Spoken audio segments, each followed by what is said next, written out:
வணக்கம் viewers, welcome back to phone Tamil. Realme 11 pro plus unboxing already போட்டாச்சு. இப்போ வந்து ரியல்மி 11 ப்ரோ கொஞ்சம் சீப்பர் மாடலு, ஸ்லைட்டாக கொஞ்சம் கம்மி ஸ்பெசிஃபிகேஷன்ஸ் இருக்குது. ஆனால் அதே டிஸ்பிளே தான் இருக்குது, அதே 5000 mAh பேட்டரி இருக்குது, அதே டிசைன் எதுவுமே சேஞ்ச் பண்ணல. அவுட் சைடில் பார்க்கும்போது அதே மாதிரி தான் இருக்கும். ஆனால் கொஞ்சம் ஸ்லைட்டாக கேமரா சேஞ்சஸ்லாம் இருக்குது. ஸோ வாங்க என்னெல்லாம் சேஞ்சஸ் இருக்குது, இந்த ஃபோன் ஒர்த்தா அப்படின்ட்டு இந்த அன்பாக்சிங் அண்ட் ஃபர்ஸ்ட் இமேஜ் வீடியோவில் பார்க்கலாம். பாக்ஸு அதே பாக்ஸ் தான், அதே மஞ்சள் colour box. 11 pro plus 11 bro போட்டிருக்கு. ஸோ நம்மக்கிட்ட இருக்கிறது 12GB 256GB மாடல். இதில் வந்து நிறைய மாடல் வருது. 8GB 128GB இருக்குது. அது வந்து 23,999, 24,000, 25,000 8GB 256GB. இந்த நம்மக்கிட்ட இருக்கிற மாடல் வந்து எம்ஆர்பி 30,999 போட்டிருக்கு. ஆனால் அவங்க வைக்கிறது வந்து 27,999, 28,000 விற்கிறாங்க. ஸோ நம்மக்கிட்ட இருக்கிறது சன்ரைஸ் பீச் கலர். இதை தவிர அதே மாதிரி தான். ஸோ பிளாக் கலர் இருக்குது, க்ரீன் கலர் கூடிய சீக்கிரம் வந்துடும், ஆனால் அதுவும் இருக்குது. டிஸ்பிளே பொறுத்த வரைக்கும் அதே 120Hz கர்வ்டு AMOLED டிஸ்பிளே தான் இருக்குது, 6.7 இன்ச்சு. கேமரா மெயினாக கேமராவில் சேஞ்ச் இருக்குது. 100 MP ஆம்னிவிஷன் சென்சார் தான் இருக்குது. OS இருக்குது, ஆனால் அல்ட்ரா வைட் கிடையாது, 2 MP தான் இருக்குது. அதே டிமென்சிட்டி 7050 ப்ராசஸ் தான் இருக்குது. கிட்டத்தட்ட டிமென்சிட்டி 1080 அதோட ரீபிராண்டட் தான். 5000 mAh பேட்டரி அதே தான் இருக்குது, ஆனால் 600 watt ஃபாஸ்ட் சார்ஜிங் இருக்குது. ப்ரோ ப்ளஸில் வந்து 100 watt ஃபாஸ்ட் சார்ஜிங் கிடைக்கும். SAR value HR 1.146, body SAR வந்து 0.532. கிட்டத்தட்ட ப்ரோ ப்ளஸ் மாதிரியே தான் இருக்குது.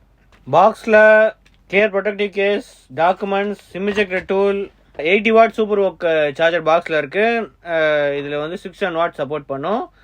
USB type A to type C கேபிளும் இருக்குது. ஓகே, டிசைன் பார்த்தா அதே மாதிரி தான் இருக்குது. ஸோ இது ரெண்டுத்துக்கும் வித்தியாசமே தெரில. பின்னாடி பார்த்தா ஃப்ரண்ட்லேயும் அதே கர்வ்டு டிஸ்பிளே தான் இருக்குது, அதே சென்டர் பஞ்ச் ஹோல் தான் இருக்குது.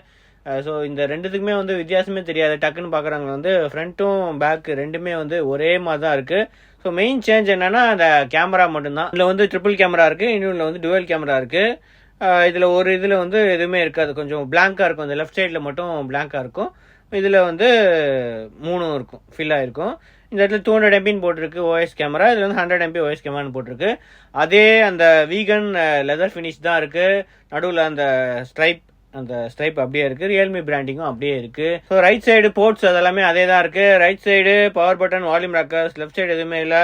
பாட்டமில் dual SIM slot, external memory கிடையாது. Primary microphone, USB type C போட்டு, ஸ்பீக்கர் கிரில்லு. டாப்பில் வந்து செகண்டரி ஸ்பீக்கருக்கு வந்து வெண்ட்டு. அதுக்கப்புறம் இயர்பீஸ் வந்து செகண்டரி ஸ்பீக்கராக ஒர்க் ஆகும். டாப்பில் செகண்டரி மைக்ரோஃபோனும் இருக்குது. ஸோ வாங்க நம்ம பூட் பண்ணிவிட்டு ஏதாவது சேஞ்சஸ் இருக்கா, என்ன இருக்குதுன்னு செக் பண்ணுவோம். ஓகே, செட்டப் பண்ணியாச்சு. இதே மாதிரி ப்ரீலோட் ஆப்ஸ் தான் இருக்குது, எக்கச்சக்க ப்ரீலோட் ஆப்ஸ் இருக்குது. இதெல்லாம் அன்இன்ஸ்டால் பண்ணலாம், ஆனால் ரீசெட் பண்ணால் திருப்பி வந்துடும். எல்லா ஆப்ஸும் ஸ்டார்டிங்கில் கேட்கும், டிசேபிள் பண்ணாலும் இது வந்து திருப்பி வந்துருச்சு. ஸோ ஃபஸ்ட்டு அபவுட் பேஜுக்கு போவோம். ஸோ அபவுட் பேஜில் போனால் 11 ப்ரோ 5G, டிமென்சிட்டி 7050 இருக்குது. ஸோ கேமரா டீட்டெயில்ஸ் எல்லாமே இங்கே கொடுத்துருக்கு. So Android version Android 13, April security patch தான் இருக்குது. ஸோ கூடிய சீக்கிரம் மே செக்யூரிட்டி பேட்ச் வந்துடும். 2 years updates, 3 years security updates. போன ரியல்மியோட நம்பர் சீரிஸ், கொஞ்சம் மிட் ரேஞ்ச் சீரிஸில் அதே அப்டேட்ஸ் தான் இருக்குது. ஸோ டிஸ்பிளேயில் அதே ஃபீச்சர்ஸ் தான், அதே 6.7 inch Full HD plus 120Hz AMOLED display தான். ஸோ வீடியோ கலர் என்ஹான்சரு இந்த ஆப்ஷன் போன ஜென்ரேஷனில் இருந்த அதே ஆப்ஷன்ஸ்லாம் இருக்குது. ஸோ ஸ்க்ரீன் வந்து டிஃபால்ட்டாக வந்து ஆட்டோ செலக்ட் தான் இருக்குது, வேரியபிள் ரிஃப்ரெஷ் ரேட்டை. வேணால் ஸ்ட்ரிக்ட்லி ஹை இல்லைனா ஸ்டாண்டர்ட் 60 Hz வந்து மாற்றிக்கலாம். டார்க் மோடு இந்த மாதிரி விஷயங்கள் எல்லாமே இருக்கும். அதோட ரியல்மி லேப்ஸில் வந்து dual mode audio, sleep capsule, heart rate measurement, finger பிரிண்ட்லேருந்து ஹார்ட் ரேட் எடுக்கிற ஆப்ஷன்ஸு, இந்த மாதிரி நிறைய ஆப்ஷன்ஸ் இருக்குது. ஸோ நம்ம ஃபிங்கர் பிரிண்ட் செட் பண்ணிடலாமா?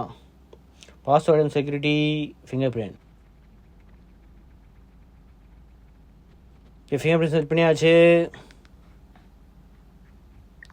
வச்ச உடனே அன்லாக் ஆகுது, எந்த பிரச்சனையுமே இல்லை. ஸோ 12GBயில் வந்து 11.29GB இருக்குது, அதில் 7.GB ஃப்ரீ இருக்குது.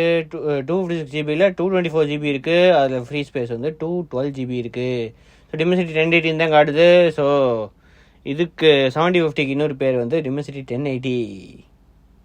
So 120Hz Full HD plus AMOLED display. Battery வந்து 5000 mAh battery, 600 watt fast charging அதுவும் காட்டுது. ஸோ டிஸ்பிளேயில் வந்து HDR சப்போர்ட் இருக்குது. So HDR, HDR10+ HLG, 6090 120 variable refresh rate இருக்குது. ஒயிட் கலர் கமெண்ட் கிடையாது, ஃபால்ஸ் அப்படின்னு போட்டிருக்கு. வைட் அண்ட் எல்லோன் சப்போர்ட்டும் இருக்குது.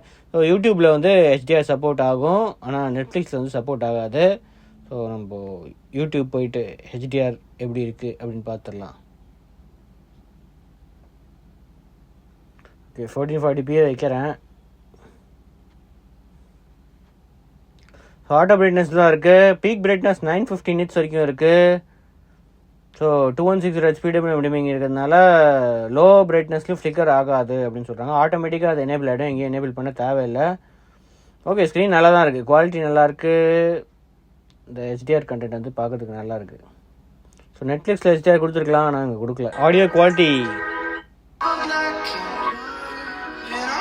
ஸோ டுவல் ஸ்பீக்கர்ஸ் தான், 70-30 மாதிரி தான் இருக்குது. ஸோ டால்பி அட்மாஸ் ஆப்ஷன் இருக்குது, ஆனால் எனேபிள் பண்ண முடியாது. வெறும் அந்த இதில் மட்டும்தான் எனேபிள் பண்ண முடியும். ஸோ இயர்ஃபோன்ஸு இல்லை ப்ளூடூத் ஹெட்செட் போட்டிருந்தீங்கன்னா இது எனேபிள் பண்ணலாம். அது தவிர மேனுவல் கேமரா காம்பேட்டிபிலிட்டி ரா சப்போர்ட்டும் இருக்குது. ஸோ அதனால் கஸ்டம் ஜி கேம் இருந்தால் அதை யூஸ் பண்ணிக்கலாம். சென்சார்ஸ் எல்லா சென்சார்ஸுமே இருக்குது. Accelerometer, magnetic sensor, gyroscope, proximity light sensor எல்லா சென்சார்ஸுமே இருக்குது. அடுத்தது கேமராவுக்கு வருவோம். ஸோ கேமரா பொறுத்த வரைக்கும் 1x இருக்குது, அதுக்கப்புறம் 2x ஜூம் ஆப்ஷன் கொடுத்துருக்காங்க. ஸோ இதில் 5x 10x வரைக்கும் ஜூம் ஆப்ஷன் இருக்குது. 20x வரைக்கும் டிஜிட்டல் ஜூம் இருக்குது, ஆனால் இது எல்லாமே டிஜிட்டல் ஜூம் தான். ஸோ அதனால் குவாலிட்டி கண்டிப்பாக சேஞ்சஸ் இருக்கும். ஸோ அடுத்தது போர்ட்ரேட் இருக்குது. போர்ட்ரேட்டில் ஃபில்டர்ஸ், டைனமிக் போக்கே, போக்கா ஃப்ளார் போர்ட்ரேட், இந்த 2 ஆப்ஷனுமே இருக்குது. 100 MP மோட் கூட இருக்குது. ஸோ ஹைரஸ் மோடு வந்து 100 MP மோடு.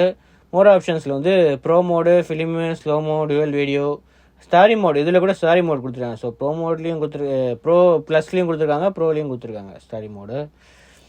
வீடியோ பொறுத்த வரைக்கும் 4K 30 FPS வரைக்கும் சப்போர்ட் இருக்குது. 1080p 60 FPS சப்போர்ட் இருக்குது. Stabilization, so tracking shot option 1080pல இருக்குது. Stabilization ultra steady mode. So இதில் வந்து அல்ட்ரா வைட் கிடையாது. ஸோ மெயின் கேமராவில் வந்து அல்ட்ரா ஸ்டெடி மோட், லைட்டாக ஜூம் ஆகிக்கும், அவ்வளோதான்.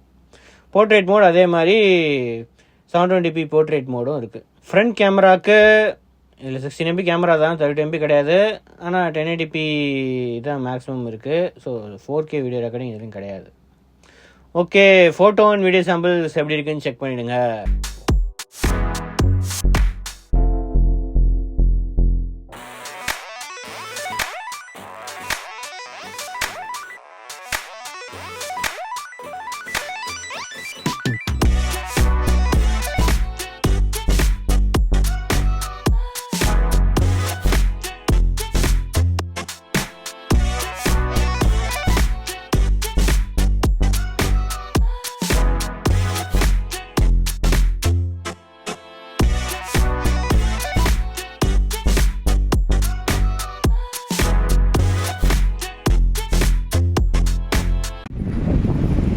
K video sample, zoom option, digital zoom, 10x வரைக்கும் டிஜிட்டல் ஜூம் இருக்குது.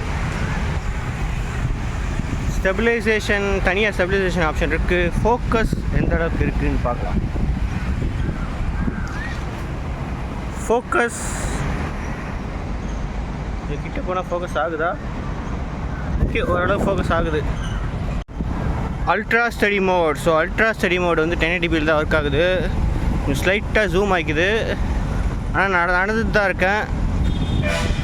ஸோ ஆனால் ஃபோக்கஸ் வந்து ஸ்டெபிலைசேஷன் வந்து ஸ்டடியாக இருக்குது. ஃப்ரண்ட் கேமரா, ஸோ ஃப்ரண்ட் கேமராவில் 1080p தான் மேக்ஸிமம் இருக்குது. டைனமிக் ரேஞ்ச், ஸோ சன் கரெக்டாக மேலே இருக்குது. ஸோ ஸ்டெபிலைசேஷனுக்கு தனியாக ஒரு ஸ்டெபிலைசேஷன் EIS ஆப்ஷன் இருக்குது. ஸோ அதை எனேபிள் பண்ணால் தான் அது ஸ்லைட்டாக ஜூம் ஆகிக்கும். Photo and video sample check பண்ணியிருப்பீங்க. ஸோ குவாலிட்டி ஓகே, டீசென்ட் தான். ஆம்னிவேஷன் சென்சார் ஏதோ யூஸ் பண்ணுறாங்க. ஃப்ரண்ட் கேமராவும் ஓகே, 16 MPக்கு ஓகே தான் இருக்குது. ஆனால் கண்டிப்பாக அந்த 200 MP ப்ரோ ப்ளஸில் இருக்கிற 200 MP அட்வான்டேஜ் தான். கொஞ்சம் காசு ஸ்பெண்ட் பண்ணாலும் 200 MP குவாலிட்டி நல்லாயிருக்கு. அதில் அல்ட்ரா வைடும் இருக்குது. ஸோ இதுலேயே அல்ட்ரா வைட் கொடுக்கலான்னு தெரில. இடம் இருக்குது ஆக்சுவலாக, இதில் வந்து கொடுத்துருக்கலாம். ஒரு சின்ன அல்ட்ரா வைட் சென்சார் தான், அதில் அல்ட்ரா வைட் நல்லா இருந்துச்சு. ஆனால் அந்த 2 MP எது கொடுத்துருக்காங்கன்னு தெரியல. வெறும் நார்மலும் அல்ட்ரா வைட் மட்டும் கொடுத்துருக்கலாம், ஆனால் வந்து அவங்க கொடுக்கல. ஸோ இது வாங்கலாமான்னு கேட்டால் இது வந்து இன்னொரு ஒரு 10 Pro ப்ளஸோட ஒரு டிஃப்ரெண்ட் வெர்ஷன் மாதிரி தான் இருக்குது. 10 Pro ப்ளஸில் இருக்கிற அதே டிஸ்பிளே இருக்குது, அதே ப்ராசர் இருக்குது, அதே பேட்ரி இருக்குது, அதே 6 சார்ஜிங் இருக்குது, எல்லாமே அதே மாதிரி தான் இருக்குது. 10 Plus மாதிரியே தான் இருக்குது. டிசைன் சேஞ்ச் பண்ணியிருக்காங்க. இது கொஞ்சம் டிஃப்ரெண்ட்டான வேர்ஷன் வந்து கொஞ்சம் மாற்றி கொடுத்துருக்காங்க. இதில் வந்து 12 GB ரேம் வரைக்கும் இருக்குது. அதோட ஸ்டார்டிங்கே வந்து 8 GB தான். ஸோ 6 GB மாடல் எல்லாமே தூக்கிட்டாங்க. 24,000 ரூபாய்க்கு ஓரளவுக்கு டீசெண்டாக இருக்கும். உங்களுக்கு கேமரா அந்த அளவுக்கு இம்பார்ட்டன்ட் இல்லை அப்படின்னா, அவங்க அல்ட்ரா வைட் தேவையில்லை, இந்த மாதிரிலாம் ஓகே அப்படின்னா, மல்டிமீடியாக்காகவும் டிஸ்பிளேக்காகவும் இது ஒரு டீசென்ட் இதுதான். கண்டிப்பாக காசு அதிகமாக ஸ்பெண்ட் பண்ணால் ப்ரோ ப்ளஸ் கிடைக்கும். ப்ரோ ப்ளஸ்லேயே இன்னொரு சீப்பர் 128 GB மாடல் இருந்துச்சுன்னா கண்டிப்பாக அதுதான் நான் ரெக்கமெண்ட் பண்ணுவேன். ப்ரோ வந்து கொஞ்சம் ஸ்லைட் டவுன் கிரேட் தான் ப்ரோ ப்ளஸ் கம்பேர் பண்ணும்போது. ஓகே, இதோட கேமிங் வீடியோ வருது, இன்றைக்கே வந்து வந்துடும். இதுவும் செக் பண்ணி பாருங்கள். அடுத்த வீடியோவில் சந்திப்போம். அது வரைக்கும் சிவச்சன். தேங்க்ஸ் ஃபார் வாட்சிங். வீடியோ ப்ரெஸ் பண்ணிடுங்க.